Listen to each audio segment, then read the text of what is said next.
how important do you think it has been for America that, at his age and stage, he was prepared to go into a war zone and do and say what he did? Well, I think certainly he delivered a political message of unstinting support for Israel. That's what he wanted to do. It's what Prime Minister Netanyahu wanted. I've been racking my brain to think of any other occasion where a president has gone into a war zone, giving advance notice to the potential adversaries that he's coming, and coming not in some gray cargo plane with the U.S. Air Force markings that they can't tell what's in it, coming in Air Force One into Ben Gurion Airport. I think when he leaves the missile range of both Hezbollah and Hamas, a lot of Secret Service and U.S. military will breathe a lot easier. The real question was whether he had an alternative agenda to try and slow down the Israeli incursion. I don't think it will succeed. I think at this point, with the president out of the airspace, the Israelis could go as soon as tonight, Middle East time. And, of course, the hospital attack meant that President Biden was unable to talk to the Jordanians, the Egyptians, and others in the region. That's true. That represents a missed opportunity for everybody, I think, a bit of a blow to the president. That's what you get for trying to arrange things hastily. In a political judgment, if anybody had asked me, which they didn't, I wouldn't have sent Biden into this situation. I follow the Jim Baker rule when he was Ronald Reagan's chief of staff, which is the president never loses. And I don't think really anything has come out of this other than the photo opportunity. I'm not saying that the political signal wasn't a strong one, but I think there may have been other ways to send it. You mentioned earlier on Iran, and of course everybody around the world is waiting to see what Iran is actually going to do. There's been some very aggressive words from Iran, and now this evening from Lebanon as well. But neither Hezbollah nor Iran itself have actually moved forward to get involved themselves. Well, we don't know yet. We don't know what the strategy being followed here is, but I have no doubt that Hamas would not have acted on October the 7th without the Iranian blessing.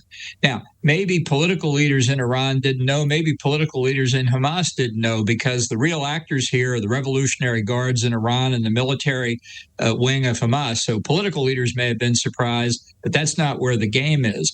The question is whether this is the Iranian ring of fire strategy, as they call it, conceived by the now departed Qasem Soleimani to put pressure on Israel and its Arab friends all around its periphery. I think we'll find out when we see Hezbollah and Iran's reaction if Israel goes into the Gaza Strip in the next few days.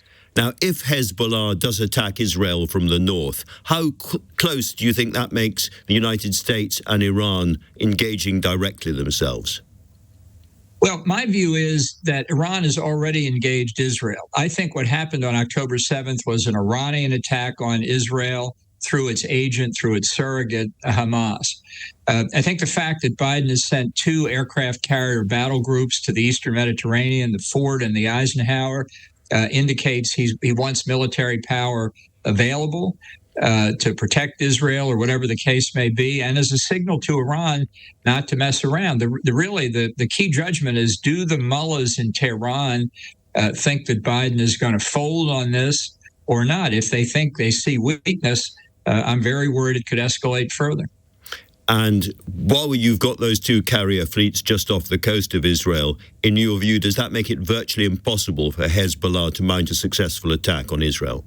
Well, no, I think they could cause enormous damage. Hamas so far has fired about 5,000 missiles into Israel, an incredible number when you think of it.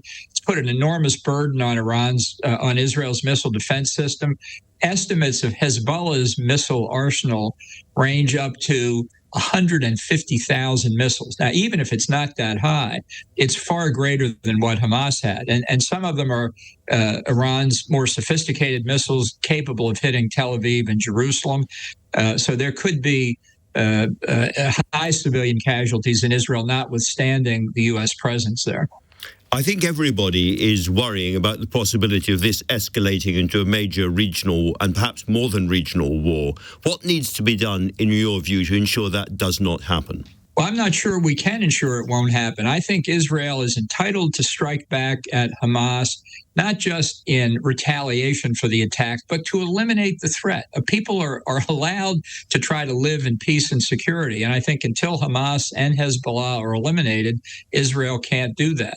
And at the same time, look, I think Al Haig, former Secretary of State, used to say, go to the source.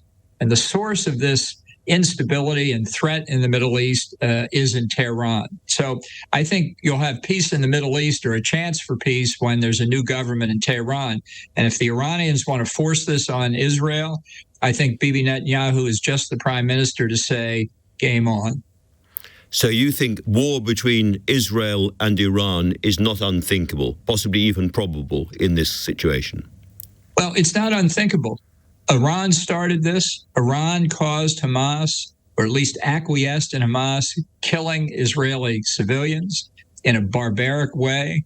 No democratic country in the world would react any differently than the way Israel is about to react. And if that starts up the escalation ladder, let's put the responsibility squarely where it lies, and that's with the mullahs in Tehran. And how bloody, how damaging do you think an assault on Gaza is going to be? You know, I think it could be bad. I think that's why the Israelis said to the people in northeastern Gaza to get out. Look, this problem's been festering for decades. It's not Israel's problem. These are people who were under Egyptian sovereignty until 1967. The Arab world for decades made the Palestinian people the tip of the spear, and now they don't want to have anything to do with it. It's a tragedy for the Palestinian people. I think for their own security and for their own economic well-being, they need to be integrated into a real national economy, which will never come from a hypothetical Palestinian state. I think Egypt should reassume sovereignty over the Gaza Strip, and I think the Gulf Arab countries should open their checkbooks to see what they can do to give the Palestinian people a decent living. I think they deserve that. John Bolton, Ambassador Bolton, thanks very much for